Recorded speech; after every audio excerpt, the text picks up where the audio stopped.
Hello guys, welcome back to my channel. कैसे हैं आप सब? आई होप आप सबकी प्रिपरेशन अच्छी चल रही होगी। ठीक है, तो आज हम जो है कंटेम्प्रेरी इंडियन एजुकेशन का फर्स्ट यूनिट का ही हम सेकंड पार्ट करने वाले हैं, that is Buddhist system of education.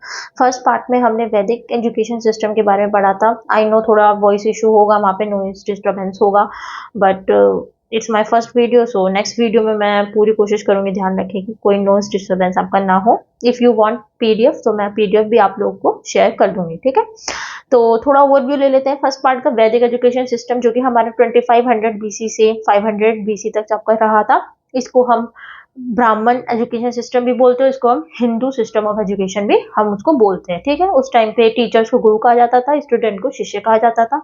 Primary education और हायर एजुकेशन दो पार्ट में उस टाइम का जो आपका करिकुलम था वो डिवाइडेड था। प्राइमरी एजुकेशन के दौरान आपका विद्यारंभ संस्कार होता था, ठीक है, जिसमें एक प्रिस्ट जो होते थे वो नए क्लोथ्स पे ग्रेन स्प्रेड कर देते थे, और जो बच्चा होता था 5 साल तक का जो बच्चा होता था उसको जो है नहला धुला के और प्रिस्ट के सामने ले जाके और उसके ऊपर फिंगर से अल्फाबेट्स ड्रॉ करवाए जाते थे।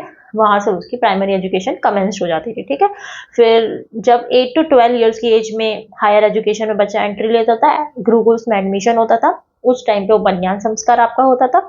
ठीक है, जब आपकी एजुकेशन फिनिश हो जाती थी हायर एजुकेशन, तो उसके बाद एक समावर्तन संस्कार होता था जो कि एक कॉन्वोकेशन सेरेमनी होती है। ठीक है, उसके बाद बच्चा गृहस्थ आश्रम में एंट्री लेता है। गृहस्थ आश्रम के बाद भी उसकी चॉइस होती है कि वो चाहे तो वनस्पता आश्रम में जा सकता है या फिर वो संन्यास आश्रम में जा सकता है। अल्टीमेट एम जो होता था वैदिक एजुकेशन सिस्टम में, वो हमारा सिर्फ और सिर्फ एक मोक्ष प्राप्त करना हमारा अल्टीमेट एम होता था। ठीक है, वहाँ पे करिकुलम में आपको मिलिट्री मेडिकल साइंस हो गया, कैटल फार्मिंग, एग्रीकल्चर, जो आपकी livelihoods and arts and skills, vocational skills जो होती थी वो बच्चों को प्रोवाइड की जाती थी। रिलीजियस स्क्रिप्चर्स जो होते थे जैसे कि आपके वेदास उपनिषद, ये सब भी बच्चों को पढ़ाए जाते थे। रिलीजन पे ही बेसिकली फोकस रहता था, जिससे कि हम इंडियन कल्चर को और एक्सप्लोर कर सके, उसको एक्सपैंड कर सके generation to generation. Basically um वही होता था। जो पढ़ाई का मेथड होता था, जो टीचिंग मेथड होता था, वो रोटिंग मेथड होता था, imitation and wrote method, logic method, demonstration method, यही सब आपके मेथड उस टाइम पे होते थे। लेकिन वहाँ का जो फाइनेंस होता था वो दान दक्षिणा से या फिर डोनेशन से ही आता था। स्टेट कंट्रोल नहीं था बिल्कुल भी एजुकेशन के ऑर्गेनाइजेशन पे, कोई स्टेट कंट्रोल नहीं था तुम्हारा उस टाइम पे।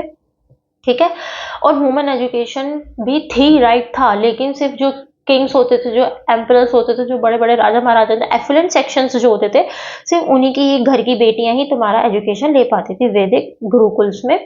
क्योंकि कॉमन फैमिलीज जो होती थी उनकी गर्ल्स जो होती थी वहाँ की बेटियां एजुकेशन नहीं ले पाती थी, क्योंकि वो एक सेपरेट गुरुकुल नहीं होते थे एक तो, और बहुत दूर होते थे, फॉरेस्ट में जाके होते थे, और पहले टाइम पे तो लड़कियां वैसे भी बाहर नहीं निकलती थी इतना।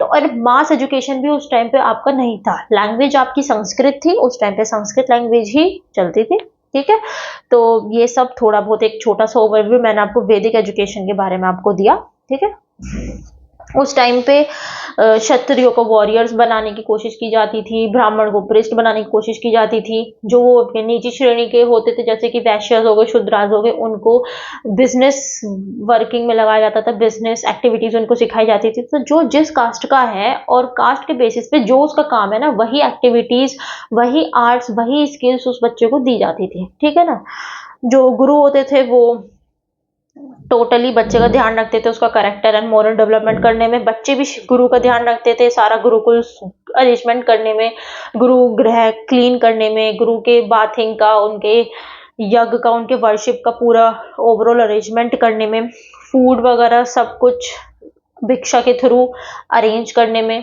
ठीक है ना, तो ये सब एक दूसरे के प्रति, गुरु की शिष्य की एक दूसरे के प्रति को ड्यूटीज थी जो उनको फॉलो करनी पड़ती थी। हार्श डिसिप्लिन वहां पे था उस टाइम पे, डिसिप्लिन हार्श आपका था। लेकिन साइकोलॉजिकली देखा जाए तो साइकोलॉजिकल एक स्ट्रक्चर नहीं था उस टाइम पे करिकुलम का। भाई 5 साल का बच्चा, मतलब एज के हिसाब से कोई बच्चा है, एडोलसेंट एज आती है, फिर टीन एज आती है, तो इस टाइप की जो एज होती है ना, उस हिसाब से जो पढ़ाया जाता था ना करिकुलम में, वो साइकोलॉजिकली एज के हिसाब से वो आपका यूनिफॉर्म नहीं था। ठीक है, तो उस टाइम का करिकुलम वाइडर बेशक था, क्योंकि बहुत सारी चीजें बच्चों को सिखाई जाती थी, लेकिन वो यूनिफॉर्म नहीं था। कुछ गुरुकुल में कुछ है, कुछ गुरुकुल में कुछ है, इस टाइप का कुछ आपका रहता था। ठीक है, तो अब हम स्टार्ट करते हैं बुद्धिस्ट सिस्टम ऑफ एजुकेशन।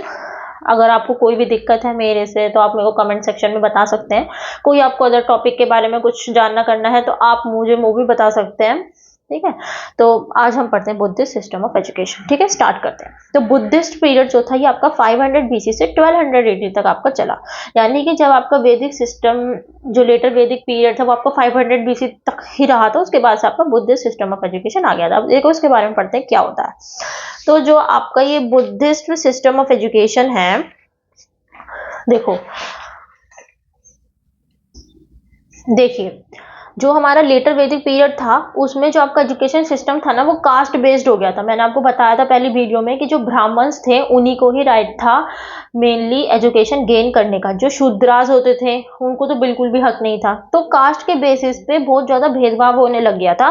तो इस वजह से बहुत अपोजिशन हुआ इस टाइम पे। सबसे पहला अपोजिशन आपका चक्रवास एंड आजीविकास लोगों ने करा, अपोजिशन करा, ठीक है ना, लेकिन वो भी ज्यादा टाइम तक नहीं चला। फिर अराउंड 563 बीसी, देखो किसी बुक में आपको कुछ दिखाई देगा, किसी बुक में कुछ दिखाई देगा, तो आप अराउंड 500 बीसी अराउंड 563 बीसी लिखेंगे ना एग्जाम में तो भी कोई दिक्कत नहीं रहेगी, ठीक है। तो अराउंड 563 बीसी में लॉर्ड बुद्धा का जन्म हुआ, ठीक है। वो किंग सुधोधन के बेटे थे और एक रॉयल एनवायरनमेंट में वो तुम्हारा पले बड़े, ठीक है। तो जब वो यंग थे, बहुत छोटे थे ना, तो उन्होंने वर्ल्डली सफरिंग का बहुत ज्यादा सामना करा, बहुत सारी परेशानियों का सामना करा समाज की तरफ से। तो इसके लिए उन्होंने मेडिटेशन करा, सॉल्यूशन ढूंढा। तो एज अ रिजल्ट मेडिटेशन के रिजल्ट के उससे उन्हें एक सही पाथ उन्होंने चुना, फाउंड करा और उन्होंने वहीं पे ही बुद्धिस्ट रिलीजन की स्थापना कर दी, ठीक है। तो वो तुम्हारा जो बुद्धिस्ट रिलीजन था ना वो तुम्हारा बेस था किस पे, कंपैशन पे, ठीक है ना, कंपैशन पे। और क्या कहते हैं ये लोग किसी चीज को अपोज नहीं करते, ठीक है ना, क्योंकि जो एनलाइटमेंट वाली भावना थी वो गौतम बुद्ध से ही आई थी कि आपके पास फ्रीडम हो थॉट करने की, मतलब आपके पास फ्रीडम हो ऑफ थॉट, किसी के सामने एक्सप्रेस करने की, कोई चीज गलत लग रही है तो उसके बारे में बोलने की, आवाज उठाने की। तो ये एनलाइटमेंट गौतम बुद्ध की तरफ से ही आई थी, क्योंकि वैदिक एजुकेशन सिस्टम में हमारे पास फ्रीडम ऑफ थॉट नहीं था, है ना, वहां पे फ्रीडम ऑफ थॉट की कमी थी। तो लॉर्ड बुद्धा ने जो है ना 4 नोबल ट्रुथ डिस्कवर करे, जिसको हम 4 आर्य सत्य भी बोलते हैं। तो उन्होंने बताया कि 4 आर्य सत्य क्या क्या है। पहला है आपका सफरिंग, मतलब दुख। भाई कोई भी मनुष्य है तो उसको उसके जीवन में कोई दुख हो तो सबसे पहला तो है आपका दुखम। सेकंड आता है कि कोई ना कोई तो कारण होगा उस दुख का भी, there is a cause of suffering, दुख समुदाय। थर्ड आता है कि अब वो जो दुख है उसको रोकने का भी कोई ना कोई मार्ग होगा, ठीक है ना, देर कुछ तो होगा, तो there is a cessation of suffering, दुख निरोध, ठीक है। फोर्थ आता है कि क्या रास्ता है उस दुख से बाहर आने का, ठीक है ना, there is a way for the cessation of suffering, दुख निरोध मार्ग। तो ये 4 नोबल ट्रुथ थे जो गौतम बुद्धा ने डिस्कवर करे थे अपने मेडिटेशन के समय, ठीक है। तो गौतम बुद्धा ने ये 4 आपके नोबल ट्रुथ थे जो उन्होंने डिस्कवर करे थे, ठीक है। उन्होंने अपनी पहली स्पीच सन्नाथ में डिलीवर भी करी थी। इस डिलीवरेंस को हम turning of the wheel of law भी बोलते हैं या धर्म चक्र परिवर्तन भी हम इसको कहते हैं, ठीक है ना। तो क्या हुआ कि जैसे जैसे गौतम बुद्धा ने थ्रू हिज एनलाइटमेंट अपने मूव्स लिए आगे धीरे धीरे करके बुद्धिस्ट रिलीजन स्टैब्लिश करने के बाद, तो बहुत सारे बड़े बड़े राजा ने, मोनार्चिस ने भी उनकी मदद करी और बहुत ही कम समय में ना मठ और विहार बनवा दिए, ठीक है। तो वैदिक एजुकेशन सिस्टम भी उस टाइम पे चल रहा था, लेकिन वो चलता था जंगलों में। इस टाइम पे यहाँ पे तो एक मठ और विहार बन गए, जैसे आज के टाइम पे स्कूल है ऐसे वहां पे मठ बन गए थे, ठीक है ना। तो वहां पे बच्चों को एजुकेशन दी जाती थी, रिलीजन के बारे में बताया जाता था, बुद्धिस्ट रिलीजन के बारे में पढ़ाया जाता था। ये सब वहां पे मठों और विहारों में होने लग गया था फिर, ठीक है ना। लेकिन और एक बात और कि बुद्धिस्ट ने कभी भी जो वेदास हैं या जो वैदिक एजुकेशन सिस्टम है उसका कभी अपोज नहीं करा, क्योंकि इनका मानना था कि आप जो करें अपनी इच्छा से करें, ये किसी का कभी भी अपोज नहीं करते थे। ये इनका एक नियम था इनकी जिंदगी का, ठीक है। क्योंकि इनके में अबोशन जो अपोजिशन जो होता है ना वो स्ट्रिक्टली प्रोहिबिटेड था बुद्धिज्म में। तो इस वजह से इन्होंने कभी भी वैदिक एजुकेशन सिस्टम का अपोज नहीं करा, ठीक है। अब हम पढ़ते हैं इसका एडमिनिस्ट्रेशन एंड फाइनेंस कैसा था। तो जैसे कि आपका वैदिक सिस्टम में जो आपके गुरुकुल्स होते थे वो गुरु देखते थे वहाँ का सब कुछ, ऐसे ही यहाँ पे भी जो एजुकेशन सिस्टम था बुद्धिज्म में उसको बुद्धिस्ट संघास होते थे उनका कंट्रोल होता था एजुकेशन के ऑर्गेनाइजेशन पे सारा, ठीक है। दूसरी बात ये कि यहाँ patronised by kings states, that is कि वैदिक पीरियड के कंपैरिजन में जो बुद्धिस्ट एजुकेशन थी ना, इसको पेट्रोनाइजेशन मिलता था स्टेट्स के थ्रू, किंग्स के थ्रू, मोनार्चिस के थ्रू। बड़ा डोनेशन तो मनी के फॉर्म में ही मिलता था, लैंड के फॉर्म में मिलता था, जिससे कि ये मठ और विहार बनवा सके उनकी मेंटेनेंस के लिए। तो यहाँ पे ना, जैसे कि वैदिक एजुकेशन सिस्टम में आपका स्टेट कंट्रोल नहीं था ना, तो यहाँ पे थोड़ा थोड़ा आपका स्टेट कंट्रोल आने लग गया था, किंग्स की तरफ से, स्टेट की तरफ से, मोनार्चीज की तरफ से। और सबसे ज्यादा ना यहाँ पे मनी और लैंड की फॉर्म में ही आता था। तो उस मनी को ये मठ और विहार के मेंटेनेंस में लगाते थे, थोड़ा एजुकेशन ऑर्गेनाइज करने में लगाते थे, ठीक है ना। और लैंड पे ये मठ और विहार बनाते थे, क्योंकि वैदिक एजुकेशन सिस्टम में तो कभी एनिमल्स दे दे, किसी ने ग्रेन दे दे, किसी ने यूटेंसिल दे दे, ये सब रहता था। लेकिन यहाँ पे ऐसा नहीं था, ठीक है। बाकी तीसरा ये सेम था कि प्राइमरी एजुकेशन आपकी यहाँ पे बिल्कुल फ्री थी, लेकिन हायर एजुकेशन के लिए आपकी फी चार्ज इसमें होती थी, ठीक है।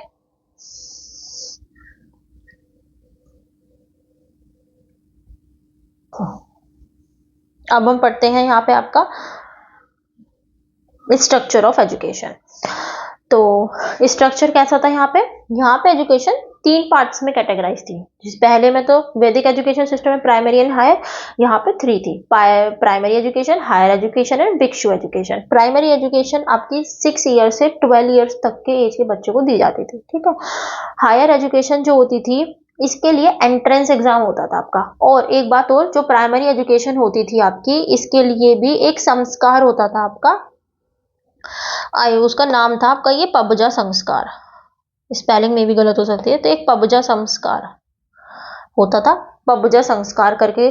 जैसे कि हमारा प्राइमरी एजुकेशन वैदिक सिस्टम में एक आपका विद्यारंभ संस्कार होता था ना, ऐसे इसमें ही एक पबजा संस्कार नाम से एक संस्कार होता था, तब जाके बच्चे के प्राइमरी एजुकेशन स्टार्ट होते थे, ठीक है। हायर एजुकेशन में यहाँ पे आपको एंट्रेंस एग्जाम देना पड़ता था। सिर्फ जो कॉम्पिटेंट और जो सक्सेसफुल कैंडिडेट्स होते थे, उन्हीं को ही एडमिट किया जाता था हायर एजुकेशन के लिए। एजुकेशन आपकी 12 ईयर की एज में स्टार्ट होती थी और 20 to 25 ईयर्स की एज में आपकी एजुकेशन कंप्लीट हो जाती थी। उसके बाद आपकी आती है भिक्षु एजुकेशन, कि मान लो भिक्षु एजुकेशन आपका ऑप्शनल था, आप चाहो तो ज्वाइन करें, ना चाहे तो ना ज्वाइन करें। तो इसके लिए एक संस्कार होता था आपका उपसंपदा संस्कार, ठीक है। तो जो ड्यूरेशन था इस एजुकेशन का, वो अप्रोक्सीमेटली 8 ईयर्स होता था, ठीक है। जो इसमें क्या होता है, भिक्षु एजुकेशन लेने से जो स्टूडेंट होता था वो मोंक बन जाता था, ठीक है ना। बड़े बड़े आपने सुना भी होगा, देखा भी होगा कि जो जैसे कि हमारे यहाँ पंडित होते हैं, प्रिस्ट होते हैं, ऐसे बुद्धिज्म में जो बहुत बड़े बड़े विद्वान होते हैं, जैसे कि लॉर्ड बुद्ध, तो ये मोंक बन जाते हैं। तो ये इनका क्या काम होता है, इनका काम बुद्धिस्ट रिलीजन को ही प्रोपोगेट करना होता है और टीचिंग एक्टिविटीज करना होता है। तो अगर कोई मोंक बनना चाहता है तो उसके लिए उसको भिक्षु एजुकेशन लेनी पड़ती थी, 8 साल तक की ज्यादातर होती थी, ठीक है। अब आते हैं एम्स ऑफ एजुकेशन पे। एम क्या था एजुकेशन का, भाई बच्चे का फिजिकल डेवलपमेंट हो, ठीक है ना। बच्चे जो है मन से, दिमाग से एकदम हेल्दी रहे, ठीक है ना, उसकी हेल्थ अच्छी हो। तो इसीलिए जिससे कि वो अपनी ड्यूटीज को अच्छे से परफॉर्म कर सके, तो बच्चे का फिजिकल डेवलपमेंट बहुत जरूरी था, ठीक है। सेकंड पॉइंट आता है डेवलपमेंट ऑफ नॉलेज, सेम जो आपका वैदिक पीरियड में था, ठीक है ना। तो लॉर्ड बुद्धा के हिसाब से इन्होंने ये बताया कि जो आपका मेन कोज है ना ऑफ ऑल सफरिंग्स इस वर्ल्ड में, वो है आपका इग्नोरेंस, ठीक है। अगर आप निर्वाण अचीव करना चाहते हैं, निर्वाण का मतलब ही होता है मोक्ष। वैदिक पीरियड में हमने इसको मोक्ष बोल दिया था, बुद्धिस्ट पीरियड में हमने उसी मोक्ष को निर्वाण नाम दे दिया था, NIRVAN, निर्वाण, ठीक है। तो बुद्ध के हिसाब से अगर आप निर्वाण अचीव करना चाहते हो ना, तो आपको अपना ज्यादा से ज्यादा एम्फेसाइजेशन जो है on the development of true knowledge पे करना होगा। सब ज्यादा से ज्यादा आप एम्फेसिस डालो अपनी ट्रू नॉलेज को और ज्यादा एक्सपेंड करने में, ठीक है ना। तो ये बहुत ज्यादा इंपॉर्टेंट और बहुत ही ज्यादा इसेंशियल एम था आपका बुद्धिस्ट एजुकेशन का, ठीक है ना। फिर आते हैं हम एजुकेशन ऑफ सोशल बिहेवियर पे, ठीक है ना। तो बुद्धिस्ट रिलीजन जो था ना, वो बहुत बड़ा सपोर्ट करता है ह्यूमन वेलफेयर का, ठीक है ना।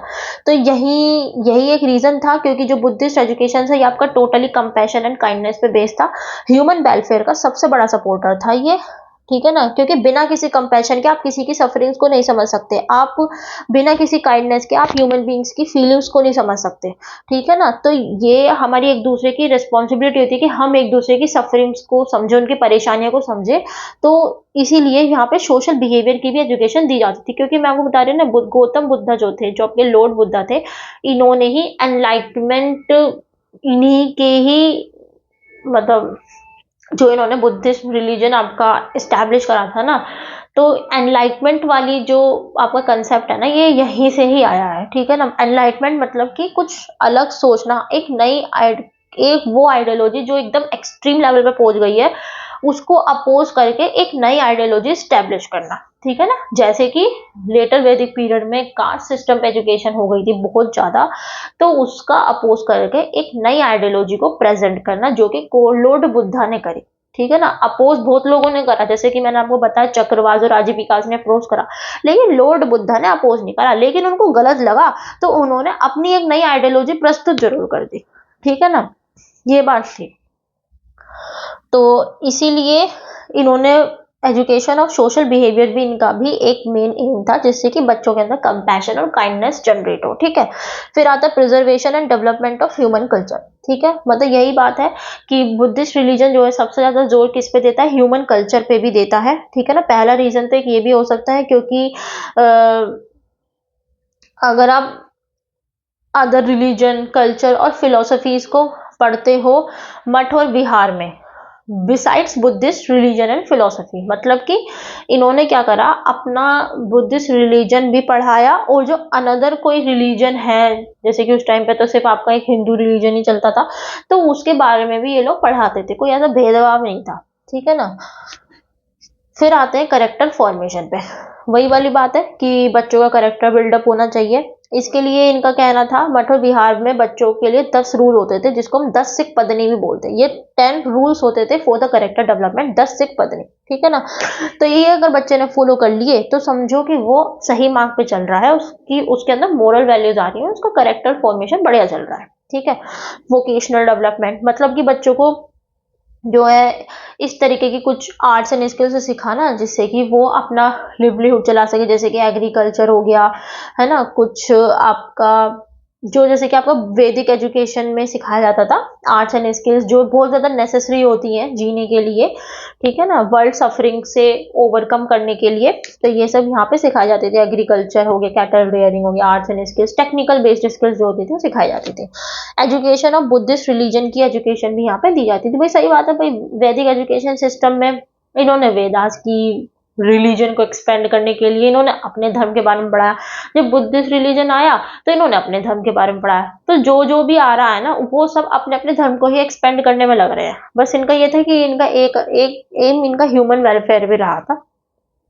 तो स्टूडेंट्स को 8 फोल्ड पाथ में ट्रेंड किया जाता था बुद्धिस्ट रिलीजन में, जिसको हम अष्टांग मार्ग भी बोलते हैं। अष्ट मतलब 8, तो 8 फोल्ड पाथ, मतलब ये पाथ आपको फॉलो अगर कर रहे हो ना आप, तो आपका डेवलपमेंट बढ़िया चल रहा है, मेंटली भी, फिजिकली भी, मोरली भी। ठीक है ना, बढ़िया आपका डेवलपमेंट चल रहा है अगर कोई बच्चा इस 8 फोल्ड पाथ को फॉलो करता है तो, अष्टांग मार्ग को। ठीक है, कैरेक्टर डेवलपमेंट के लिए तो 10 रूल अलग से थे, 10 से पद नहीं, लेकिन अगर कोई बच्चे का अगर आप फुल्ली ऑल राउंड डेवलपमेंट चाहते हो तो इनके हिसाब से ये 8 फोल्ड पाथ होते थे, अष्टांग मार्ग, जिसमें बच्चों को ट्रेन किया जाता था। अब वो कौन कौन से थे? राइट व्यू, नजरिया सही रखो। राइट रिजोल्व, मतलब कि जो सही बात है, कोई परेशानी है तो उसको रिजोल्व करना आपको आए।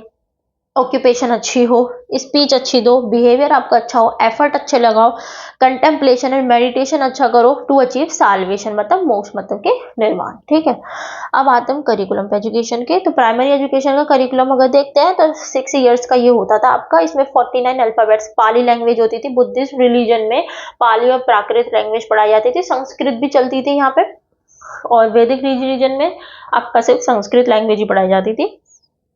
तो इसमें 49 अल्फाबेट्स और पाली लैंग्वेज पढ़ाए जाते थे। With the help of a text named सिद्धृष्ट। सिद्धृष्ट की मदद से आपको 49 अल्फाबेट सिखाए जाते थे पाली लैंग्वेज के। भाई जैसे कि आपका आपने देखा होगा कि जो फिजिकली डिसेबल्ड बच्चे होते हैं तो उनकी अपनी एक स्क्रिप्ट होती है ब्रेल, तो ऐसे ही इनकी भी एक स्क्रिप्ट कह लो या टेक्स्ट कह लो सिद्धृष्ट, तो उसी के 49 अल्फाबेट जो है पाली लैंग्वेज में इन बच्चों को सिखाए जाते थे, ठीक है ना। 5 डिफरेंट साइंस सिखाई जाती थी इनको, morphology, masonry, medicine, logic and spirituality, ठीक है। हायर एजुकेशन में, हायर एजुकेशन आपकी 12 ईयर्स की होती थी। लैंग्वेजेस इसमें वही पाली, प्राकृत एंड संस्कृत होती थी। General knowledge, grammar, religion, astrology, Ayurveda, philosophy, political science, economics, arts and skills, ये सब इसमें आपको पढ़ाया जाता था, ठीक है। फिर आते करिकुलम ऑफ भिक्षु एजुकेशन। भिक्षु एजुकेशन का जो ड्यूरेशन होता था वो 8 ईयर्स होता था। इसमें आपको त्रिपिटक पढ़ाया जाता था, मतलब कि 3 बास्केट, जिसका क्या नाम होता था, सूता पिटक, विनय पिटक एंड अभिधामा पिटक। देखो हर एक एक धर्म की अपनी अपनी एक होली बुक्स होती हैं, ठीक है ना, जैसे हमारे वेद हो गए, उपनिषद हो गए, ऐसे इनका भी अपना कुछ था सिस्टम। तो वही अपने रिलीजन को एक्सपेंड करने के लिए ना ये वही चीज पढ़ाते थे जो आपकी लॉर्ड बुद्धा की फाइंडिंग्स हैं, जो उनकी टीचिंग्स हैं, उनको ही यहाँ पे बुद्धिस्ट रिलीजन में पढ़ाया जाता था, ठीक है ना। तो जिसमें से आपका ये त्रिपिटक्स भी था। फिर यहाँ पे बच्चों को थोड़ा आर्किटेक्चर भी सिखाया जाता था, जिससे कि वो मठ और विहार को कंस्ट्रक्ट कर सके, अकाउंटेंसी वहाँ की मेंटेन कर सके, मैनेज करके रख सके। तो ये भी बच्चों को यहाँ पे भिक्षु एजुकेशन में सिखाया जाता था, ठीक है। वैदिक रिलीजन भी बच्चों को पढ़ाया जाता था, but for the comparative study of other religion, ठीक है ना। मतलब वैदिक रिलीजन यहाँ पढ़ाते थे बच्चों को, लेकिन अपने रिलीजन से कंपेयर करके पढ़ाते थे। भाई उसकी भी कुछ डिमेरिट्स थी वैदिक रिलीजन की, तो ये उससे ना कंपेयर करके वैदिक रिलीजन को पढ़ाते थे, बताते थे बच्चों को तो उसमें ऐसा होता है, यहाँ ऐसा होता है, जिससे कि बच्चे कंपैरिजन कर पाए रिलीजन में। टीचिंग मेथड्स की बात करते हैं। सबसे पहला मेथड आता है आपका इमिटेशन। इमिटेशन मेथड, ठीक है। इमिटेशन मेथड में क्या होता है, ये तो एक नेचुरल मेथड है आपका लर्निंग का, ठीक है ना। तो ये प्राइमरी लेवल पे ज़्यादा तक पढ़ाया जाता है। इसमें टीचर जो होते हैं वो प्रोनाउंस करते हैं वर्ड को और बच्चे उसको रिपीट करते हैं, ये होता है आपका इमिटेशन मेथड, ठीक है। जैसे टीचर्स ने लेटर्स बोले और बच्चा उसको वापस से बोल रहा है, तो ये प्राइमरी जो छोटी लेवल वाली क्लासेस होती है उसमें पढ़ाया जाता है, जैसे आज के टाइम पे नर्सरी केजी में पढ़ाया जाता है वैसे। क्वेश्चन आंसर मेथड होता है, इसमें थोड़ा आपका क्वेश्चन आंसर मेथड स्टार्ट हो गया था, क्योंकि भाई एनलाइटमेंट वाला कंसेप्ट आ गया था, तो बच्चे के मन में भाव आते थे कि भाई ऐसा क्यों हो रहा है, ये क्यों है, ऐसा क्यों हो गया। तो उसके मन में कोई भी डाउट आता था वो टीचर से वो पूछ सकता था। पहले टाइम पे तो जो टीचर ने बोल दिया उसको ही सत्य मान लिया जाता था, तो बच्चे के मन में कोई बात ही नहीं आती थी कि भाई ऐसा भी कुछ है या ऐसा भी कुछ हो रहा हो ना, तो जैसा गुरु ने कह दिया वो उसमें सत्य मान लिया एंड दैट्स इट। लेकिन इस टाइम पे क्या था, क्योंकि एनलाइटमेंट का कंसेप्ट था, एनलाइटमेंट का मतलब क्या होता है, एक नया न्यू थॉट रखना, नई थिंकिंग सोचना, ठीक है ना। तो क्वेश्चन एंड आंसर मेथड यहाँ पे आ गया था। डिबेट एंड लॉजिक मेथड भी था, थोड़ी बहुत डिबेट भी होती थी। डिबेट से मतलब आप ये नहीं कि लड़ाई हो रही है, डिबेट इन सेंस मतलब डिस्कशन होता था आपका। लॉजिक मेथड भी आपका होता था जैसे कि आपका वैदिक सिस्टम में होता था, ठीक है। कॉन्फ्रेंस मेथड भी, तो यहाँ पे थोड़ा कॉन्फ्रेंस वाला मेथड भी स्टार्ट हो गया था आपका, ठीक है। डिमॉन्स्ट्रेशन एंड प्रैक्टिस मेथड था, चीजों को करके प्रैक्टिस करके बच्चों को सिखाना, ठीक है, जैसे कि एग्रीकल्चर हो गया ये सब। सेल्फ स्टडी मेथड भी था यहाँ पे, कि बुद्धिस्ट पीरियड में जो राइटिंग भी आपकी डेवलप हो गई थी, ठीक है ना। और हैंड रिटन मैन्यूस्क्रिप्ट्स जो थे ना, ये इंपॉर्टेंट टेक्स्ट इन्होंने प्रिपेयर कर लेते, तो बुद्धिस्ट रिलीजन में आ गया ना आपके राइटिंग कंसेप्ट वाला भी आपका स्टार्ट हो गया था यहाँ से। तो इससे क्या होता ना, तो बच्चे सेल्फ स्टडी कर पाते थे, बच्चे सेल्फ स्टडी कर लेते थे खुद से, क्योंकि जब रिटन मटेरियल होगा उनके पास तो बच्चे खुद से सेल्फ स्टडी भी कर सकते थे, जो कि बेसिक एजुकेशन में नहीं था ऐसा। वहाँ पे कोई ऐसा रिटन सिस्टम नहीं था, वहाँ पे तो बच्चे की बोल बोल के ही याद करते थे या फिर मेमोराइज करके ही याद करते थे। लेकिन यहाँ पे क्योंकि मैन्यूस्क्रिप्ट्स आपकी डेवलप हो गई थी, राइटिंग कल्चर आ गया था, तो यहाँ पे बच्चे खुद से सेल्फ स्टडी भी वो कर सकते थे, ठीक है ना। यहाँ पे टूर्स भी लगते थे आपके, यहाँ पे जो मेथड ऑफ लर्निंग होता था उसको, जो भिक्षु एजुकेशन में ज्यादातर बच्चे जो होते हैं ना वो बड़े बड़े टूर पे उनको ले जाया जाता था, जिससे कि वो रियल वर्ल्ड को समझ सके और रिलीजन को प्रोपोगेट कर सके, तो उसके लिए यहाँ पे टूर्स भी डेवलप हो गए थे, ठीक है ना। डिसिप्लिन की बात करते हैं तो कुछ रूल्स जो बच्चों को फॉलो करने पड़ते थे स्ट्रिक्टली, तो यहाँ पे वो 10 रूल्स हैं, जैसे कि कोई वायलेंस नहीं होना चाहिए, कोई स्टीलिंग नहीं होनी चाहिए, चोरी नहीं होनी चाहिए, बैड बिहेवियर नहीं होना चाहिए आपका बिल्कुल भी, झूठ बिल्कुल नहीं बोलना है, कोई इंटॉक्सिकेटिंग मटेरियल से आपको बिल्कुल दूर रहना है, मतलब जो आपका माइंड डिस्ट्रैक्ट करे, ठीक है ना। इंटॉक्सिकेटिंग मटेरियल्स आपको बिल्कुल दूर रहना है, ठीक है ना। फूड एट ऑड टाइम्स, ठीक है ना, जो खाने का टाइम है जब भी खाना खाना है, ऐसे नहीं कि आप किसी भी टाइम खाना खा रहे हो, वो चीज़ नहीं। बैक बाइटिंग बिल्कुल मना है वहाँ पे, क्योंकि बैक बाइटिंग से भी आपका जो माइंड होता है वो थोड़ा नेगेटिविटी की तरफ मूव करने लग जाता है, तो ये हमेशा पॉजिटिव माइंडसेट ही आपको रखना है। डांस एंड म्यूजिक से भी उन बच्चों को बिल्कुल दूर रखते थे ये लोग। लग्जरी गुड से भी दूर रखते थे, अगर कोई गुड मिलता भी था ना तो उसको उनको चैरिटी में दे देना होता था, ठीक है ना। तो स्टूडेंट जो होते थे, जो भिक्षु एजुकेशन करते थे ना, तो उनको इन 10 रूल्स के साथ साथ 8 रूल्स और होते थे जो उनको फॉलो करने पड़ते थे स्ट्रिक्टली। भिक्षु वाले जो थे, क्योंकि वो तो मोंग बन गए थे ना, तो उनका तो काम बस अपने धर्म का प्रचार करना है और बच्चों को सिखाना करना है, इतना ही उनका काम है और इससे ज्यादा कुछ नहीं। तो वो पेड़ के नीचे ही रहते थे, प्लेन क्लोथ पहनते थे, फूड भी अपना खुद से अरेंज करते थे भिक्षु के थ्रू, भिक्षा के थ्रू, ठीक है ना। काऊ का यूरिन वो लोग यूज करते थे फॉर द मेडिकेशन के लिए, ठीक है ना। सेलिब्रेसी को ऑब्जर्व करते थे, ठीक है ना। नॉन स्टीलिंग जो तो पहले भी था आपका।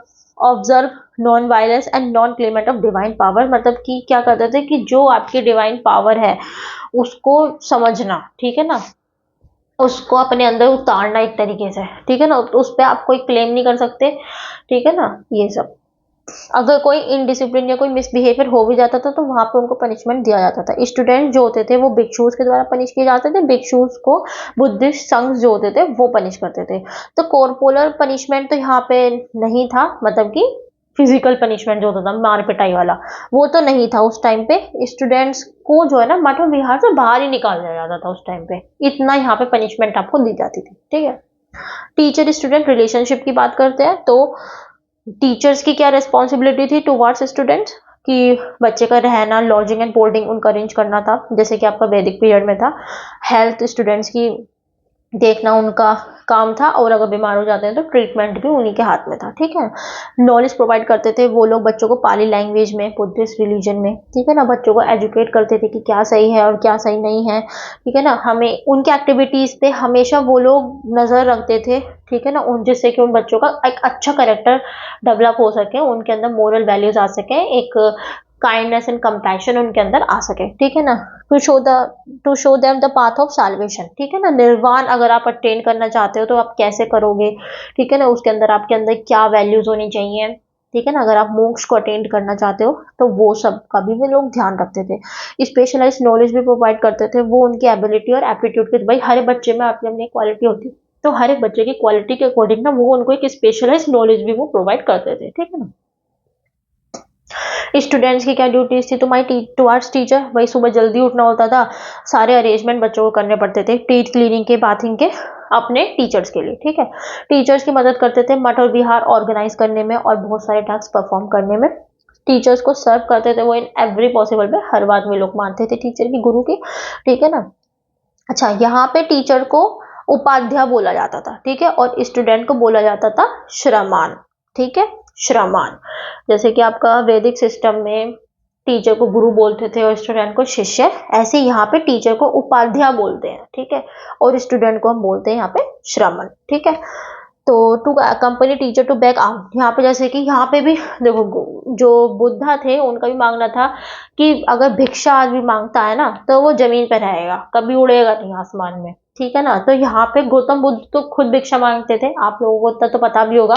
तो यहाँ पे टीचर्स के साथ बच्चे भी जो है ना भिक्षा मांगने में सहायता करते थे, उनके साथ वो लोग लगते थे for the residents of the मठ्स एंड बिहार्स, ठीक है।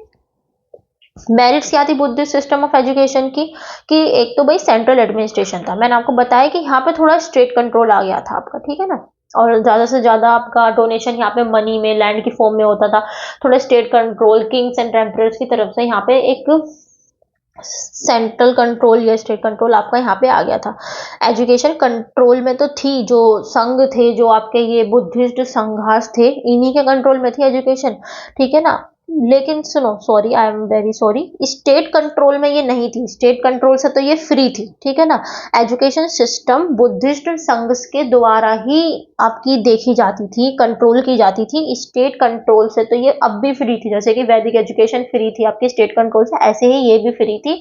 वहां पे गुरु देखते थे, यहाँ पे आपके बुद्धिस्ट संघ जो होते थे वे लोग देखते थे यहाँ का एजुकेशन सिस्टम।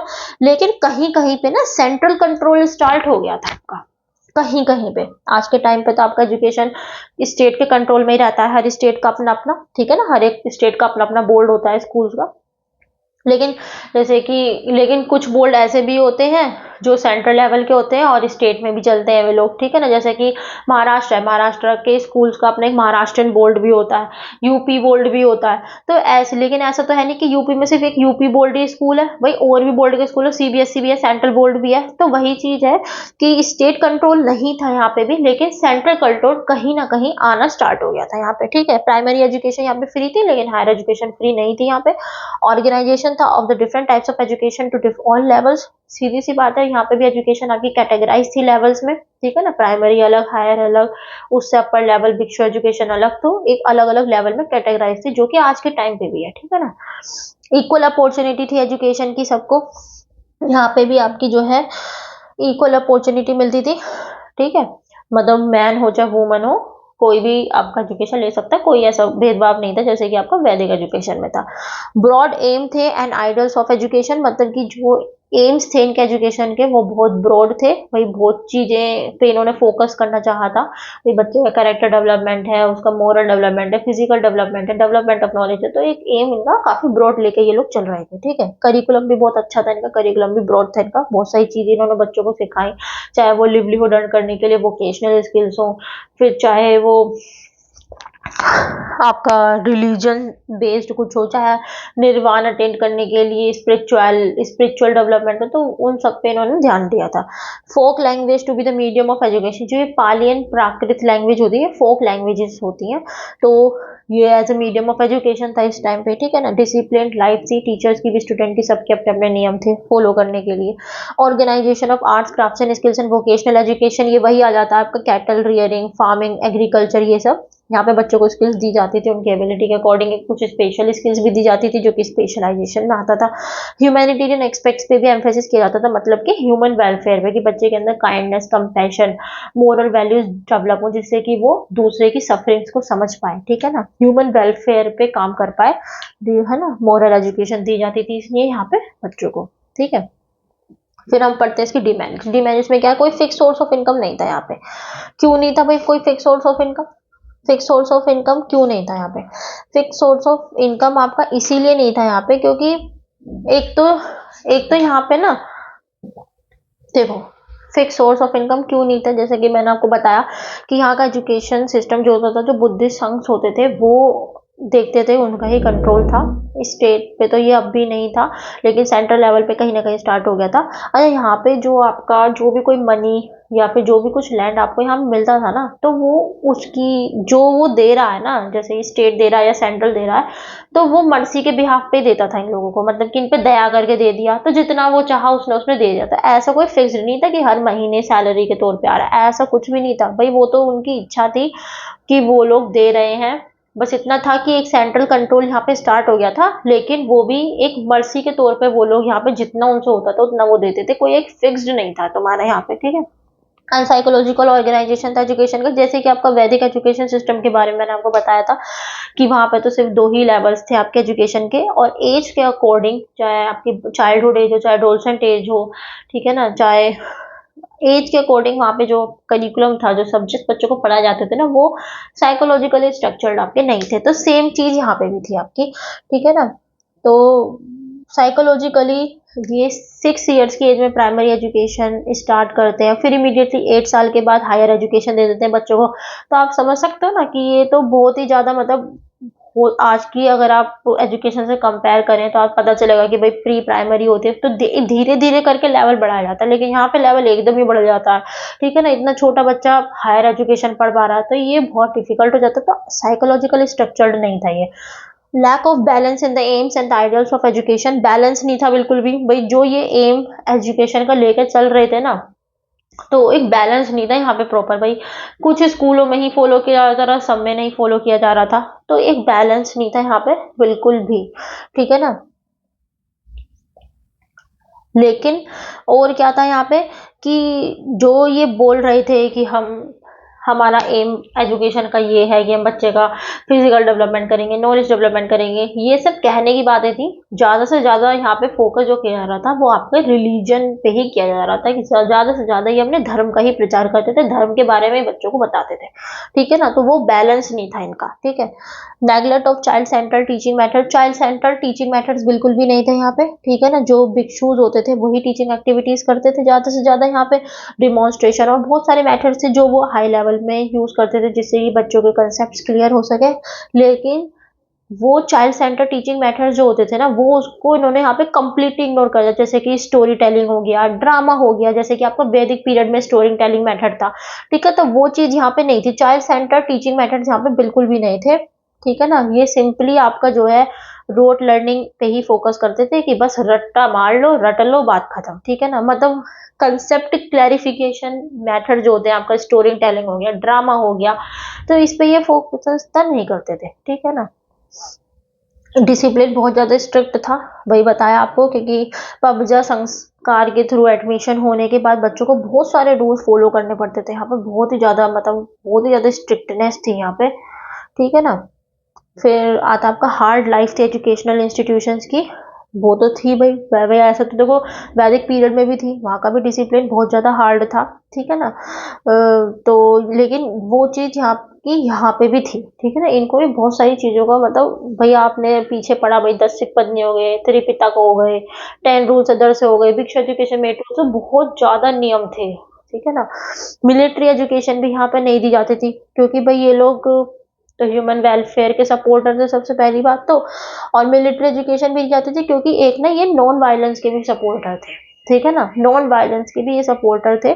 तो Buddhist religion is a supporter of non violence, तो इसी वजह से भी ना यहाँ पे मिलिट्री एजुकेशन की कमी थी। मिलिट्री एजुकेशन आपकी वैदिक पीरियड में दी जाती थी भाई, हर चीज का कुछ मेरिट डिमेरिट है, तो वैदिक एजुकेशन में आपकी थोड़ी बहुत मिलिट्री एजुकेशन दी जाती, जैसे क्षत्रियों को पढ़ाया जाता था मिलिट्री एजुकेशन के बारे में, क्योंकि उनका काम ही है युद्ध करना, ठीक है ना। तो लेकिन वो चीज यहाँ पे आपकी नहीं थी, ठीक है ना। Education of Buddhism in the name of religion and moral education, सीधी सी बात है, मैंने आपको पहले ही बताया कि रिलीजियस और मॉरल एजुकेशन के मामले में ये सिर्फ अपने धर्म के बारे में यहाँ पे बच्चों को पढ़ाते थे, ठीक है ना। अब आते हैं हम कि कंट्रीब्यूशन क्या है बुद्धिज्म सिस्टम ऑफ एजुकेशन का in the development of modern system of Indian education, ठीक है। तो यहाँ पे आप देख सकते हैं कि हमें बताना है कि जो आपका बुद्धिस्ट सिस्टम ऑफ एजुकेशन है उसका क्या कंट्रीब्यूशन है modern system of Indian education के डेवलपमेंट, ठीक है। तो पहला है आपका beginning of central control over the education, भाई सीधी सी बात है, यहाँ पे सेंट्रल कंट्रोल आ गया था आपका एजुकेशन में, ठीक है ना। एजुकेशन अलग अलग लेवल्स पे डिवाइड हो गई थी, जो कि आज भी है, आज भी आपका एजुकेशन सेंट्रल और स्टेट दोनों के कंट्रोल में आता है, ठीक है। और एजुकेशन भी अलग अलग लेवल्स पे यहाँ पे डिवाइडेड है। क्लासरूम टीचिंग स्टार्ट हो गई थी, ठीक है ना भाई। पहले तो बस ऐसे जंगल में ही अपना आसन बिछा के बैठ गए और पढ़ना शुरू कर दिया वैदिक सिस्टम में, लेकिन यहाँ पे मठ विहार बन गए थे, तो एक तरीके से क्लासरूम एजुकेशन आपकी यहाँ पे स्टार्ट हो गई थी, क्लासरूम टीचिंग स्टार्ट हो गई थी, सेल्फ स्टडी स्टार्ट हो गई थी, क्योंकि यहाँ पे राइटिंग कल्चर भी आपका स्टार्ट हो गया था, ठीक है ना। मास एजुकेशन स्टार्ट हो गई थी, ठीक है ना भाई। वैदिक सिस्टम में आपका मास एजुकेशन नहीं थी, क्योंकि ज्यादा बच्चे नहीं आ पाते थे, फॉरेस्टों में जाके आपकी पढ़ाई होती थी, तो दूर दूर बहुत दूर जाना पड़ता था, तो सब बच्चे नहीं ले पाते थे उस एजुकेशन को। लेकिन यहाँ पे क्योंकि मठ विहार बन गए थे, ठीक है ना, और जगह जगह सिटीज में, जगह जगह टाउन प्लेसेस पे ये बन गए थे, तो इसी वजह से यहाँ पे आपकी मास एजुकेशन स्टार्ट हो गई थी, ठीक है ना। स्कूल एजुकेशन स्टार्ट हो गई थी, स्कूलों में जाके मठ विहारों में जाके बच्चों ने पढ़ना शुरू कर दिया था। रिलीजियस और मॉरल एजुकेशन की कंटिन्यूटी थी भाई, थोड़ा बहुत तो देखो हम आज भी अपने स्कूलों में अपने रिलीजन के बारे में थोड़ा बहुत तो हम लोग पढ़ते ही हैं, ठीक है ना। चाहे वो किसी लिटरेचर में स्टोरी के थ्रू पढ़े या जैसे भी पढ़े, तो थोड़ा बहुत तो देखो रहता ही है, ठीक है। तो यहाँ पे रिलीजियस और मॉरल एजुकेशन की बुक्स भी आज के टाइम पे आपको स्कूलों में मिलेंगी, तो वो चीज कंटिन्यू जब से ही चलती आ रही है, ठीक है। इक्वल एजुकेशन थी for the man and woman, equal education थी यहाँ पे भी मैन और वुमन को, ठीक है ना। और आपका ज्यादा से ज्यादा एम्फेसिस यहाँ पे आपका आर्ट्स स्किल्स और वोकेशनल ट्रेनिंग पे ही आपका यहाँ पे भी दिया जाता था, ठीक है ना। लेकिन मैं आपको बताऊं वुमेन एजुकेशन यहाँ पे भी डिक्लाइन हो रही थी, देखिए आप देख सकते हैं डिमेरिट्स में कि वुमेन एजुकेशन यहाँ पे भी डिक्लाइन हो रहे थे, भाई देखो वैदिक एजुकेशन सिस्टम में मैंने आपको बताया वुमेन एजुकेशन में मना ही नहीं थी, ले सकते हो भाई, वो इतनी दूर होती थी वुमेन जा ही नहीं पाती थी लेने के लिए। कॉमन फैमिलीज की वुमेन्स तो बिल्कुल नहीं जा पाती थी, जो बड़े बड़े राजा महाराजा हो गए उन्हीं की वुमेन्स एजुकेशन ले पाती थी। फिर दूसरा वहाँ पे गुरुकुल सेपरेट नहीं थे वुमेन के लिए, ठीक है ना, तो बहुत सारी चीजें थी, रूल्स बहुत हार्ड थे।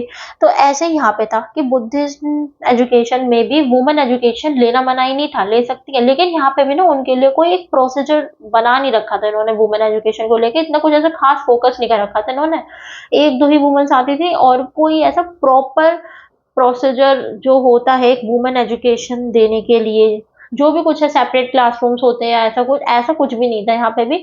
ज्यादा फोकस उन्होंने वुमेन एजुकेशन पे भी नहीं किया था, रूल्स इनके भी यहाँ पे बहुत स्ट्रिक्ट थे, तो इसी वजह से भी वुमेन एजुकेशन भी यहाँ पे डिक्लाइन ही हो रही थी।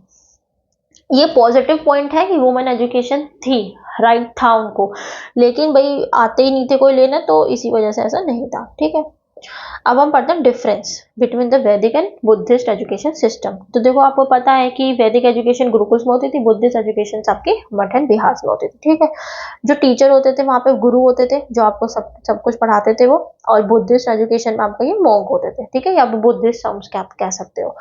फोकस ही इन्होंने किस पे करा वैदिक एजुकेशन में, सबसे ज्यादा religious and spiritual materialistic training पे, कि भाई ये रिलीजियस एजुकेशन देते थे रिलीजन के ऊपर, स्पिरिचुअल ट्रेनिंग देते थे कि बच्चा किस तरीके से मोक्ष को अटेन कर सकता है। अल्टीमेट एम आपका यही होता था कि भाई बच्चे का अल्टीमेट एम क्या होता था इनके हिसाब से, कि मोक्ष को प्राप्त करे और अपने धर्म को पढ़े, उसको जाने और मोक्ष को प्राप्त करे, ठीक है ना, अध्ययन करे, श्रवण करे, मनन करे, ध्यान करे, ठीक है।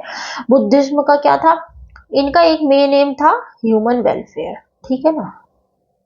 फाइनेंसिंग, भाई इनकी पर्सनल थी, भाई दान दक्षिणा के थ्रू ही इनका फाइनेंस था, और तो कहीं से फाइनेंस था नहीं इनका, ठीक है ना, लेकिन यहाँ पे आपका गवर्नमेंट की तरफ से भी फाइनेंस स्टार्ट हो गया था, ठीक है। मास एजुकेशन वैदिक में तो बिल्कुल भी नहीं थी, लेकिन बुद्धिस्ट में यहाँ पे डेवलप हो गई थी। लर्निंग मोड वैदिक एजुकेशन में कैसा था, ओरल, ठीक है ना, बोल बोल के ही याद करते थे लोग बाग, सोच के याद करते थे, मेमोराइज करते थे, ठीक है ना। लेकिन यहाँ पे आपका थ्योरेटिकल एंड प्रैक्टिकल अप्रेंटिसशिप दोनों शिप आ गई थी, मतलब एक तो यहाँ पे राइटिंग कंसेप्ट भी आपका डेवलप हो गया था, दूसरा यहाँ पे टूल्स स्टार्ट हो गए थे, कॉन्फ्रेंस मटेरियल स्टार्ट हो गया था, तो बहुत सारी चीजें यहाँ पे डेवलप हो गई थी आपकी, ठीक है ना। फिर यहाँ पे वैदिक सिस्टम में आपकी संस्कृत लैंग्वेज थी, बुद्धिस्ट में आपकी पालियन प्राकृत लैंग्वेज थी, ठीक है ना। तो दैट्स ऑल फॉर टुडे, ये आपका बुद्धिस्ट सिस्टम ऑफ एजुकेशन था। आई होप आप लोग को सबको समझ में आया होगा। अब हम नेक्स्ट वीडियो में अब हम करेंगे मुस्लिम सिस्टम ऑफ एजुकेशन, ठीक है। नेक्स्ट वीडियो में हम मुस्लिम सिस्टम ऑफ एजुकेशन के बारे में हम पढ़ते हैं, फिर आपका ये यूनिट फर्स्ट आपका कंप्लीट हो जाएगा। इसके शॉर्ट वेरी शॉर्ट होंगे वो मैं आपको बिल्कुल एंड में करा दूंगी। पहले मैं सोची जो लॉन्ग क्वेश्चन आंसर टाइप है वो आप कर सकते हैं। देखो मैंने आपको यहाँ पे बुक से प्रॉपर जो नोट्स हो सकते हैं वो मैंने आपको प्रोवाइड कर दिए हैं, हेडिंग्स के उसमें भी। अब जब आप बीएड एग्जाम कॉपी में आप लिखेंगे ना, तो आपको ये पॉइंट्स याद करने तो बहुत ज्यादा जरूरी है। देखो मार्क्स तो कोई भी ले आता है, लेकिन अच्छे नंबर अगर लाने हैं तो आपको पढ़ना तो पड़ेगा ही, ठीक है ना। बीएड की कॉपी ऐसा ही नहीं होता कि जो कह देते हैं सब कि बीएड की कॉपी भर के आ जाओ और नंबर तो मिल ही जाएंगे। अगर आपको अच्छे नंबर लाने हैं तो आपको जो है अच्छा पढ़ना भी पड़ेगा। अगर आपको कोई टॉपिक दे दे पर्सनालिटी, उसके ऊपर आपको कोई लिखने को दे दे, तो आप ज्यादा नहीं लिख पाने के उस टाइम पे, ठीक है। फिर यहाँ पे तो ये तो थोड़ा थोड़ा ये हिस्ट्री से रिलेटेड है। अभी आगे आगे चल के आप नेशनल करिकुलम फ्रेमवर्क के बारे में पढ़ोगे, 2001 में आया, 2005 में आया, फिर 2020 में आया, तो ये सब कुछ आए हैं। तो मिड डे मील स्कीम ये तो थोड़ा हिस्ट्री पॉलिटिक्स से रिलेटेड है, तो ये तो देखो थोड़ा बहुत आपको याद करना पड़ेगा। आप पॉइंट्स भी याद कर सकते हो, एक टेबल के फॉर्म में आप चार्ट बना के या टेबल के फॉर्म में आप उन पॉइंट्स को मेंशन करके नीचे आप उनका एक्सप्लेन अपनी लैंग्वेज में कर सकते हो, उसमें कोई दिक्कत नहीं है भाई। जैसे मान लो आपका करिकुलम ही है या फिर आपका स्ट्रक्चर है आपका एजुकेशन का, तो आपने इस तरीके से चार्ट बना दिया, प्राइमरी हायर एजुकेशन, ठीक है ना, इस तरीके से आप चार्ट बना सकते हो, इस तरीके ऐसे ऐसे करके आप चार्ट बना सकते हो, तो थोड़ा अट्रैक्टिव सा लगता है। उसके बाद आप एक एक पॉइंट्स को यहाँ पे ऐसे करके एक्सप्लेन कर दो तो अच्छा लगता है। तो एग्जामिनर जो है इस चार्ट को देख लेगा, समझेगा कि हाँ बच्चों को पॉइंट्स पता है, तो फिर वो एक बार को हो सकता है कि वो अंदर का आपका ना पढ़े, लेकिन अपनी लैंग्वेज में आप लिख सकते हो। लेकिन जो क्वेश्चन आपसे पूछा जा रहा है, अगर आप उसका ट्रू मीनिंग एग्जामिनर को दोगे, उसका ट्रू आंसर आप एग्जामिनर को दोगे पॉइंट्स के थ्रू, तो बहुत अच्छा रहता है। राइटिंग अच्छी होनी चाहिए सबसे पहली बात तो, ठीक है ना। आप चार्ट किसी भी तरीके का आप चार्ट बना सकते हो। यहाँ पे आपने हेडिंग लिख दी हो इस तरीके से, आपने यहाँ पे पॉइंट्स डिफाइन कर दिए। यहाँ पे भाई जैसे आपने पूछा कि टीचिंग मेथड्स कैसे थे वहाँ पे, तो आपने यहाँ पे टीचिंग मेथड्स लिख के और यहाँ पे आपने इमिटेशन लिख दिया। यहाँ पे इस तरीके से ट्री स्ट्रक्चर लाइक आप बना सकते हो इस तरीके से, फिर एक एक करके पॉइंट्स को एक्सप्लेन कर सकते हो, तो उसमें कोई दिक्कत नहीं है, तो थोड़ा अट्रैक्टिव सा लगता है वो, ठीक है ना। बस ठीक है, आप लोग ध्यान रखिएगा अपना, और प्लीज़ अगर आपको कोई भी दिक्कत आती है तो आप लोग कमेंट सेक्शन में बता सकते हैं कि मैं आपको उसकी भी वीडियो प्रोवाइड कर दूंगी। बाकी अच्छा लगे तो कमेंट सेक्शन में ज़रूर बताइएगा। नेक्स्ट वीडियो में हम मिलते हैं आपको मुस्लिम सिस्टम ऑफ एजुकेशन के साथ। ठीक है, बाय बाय।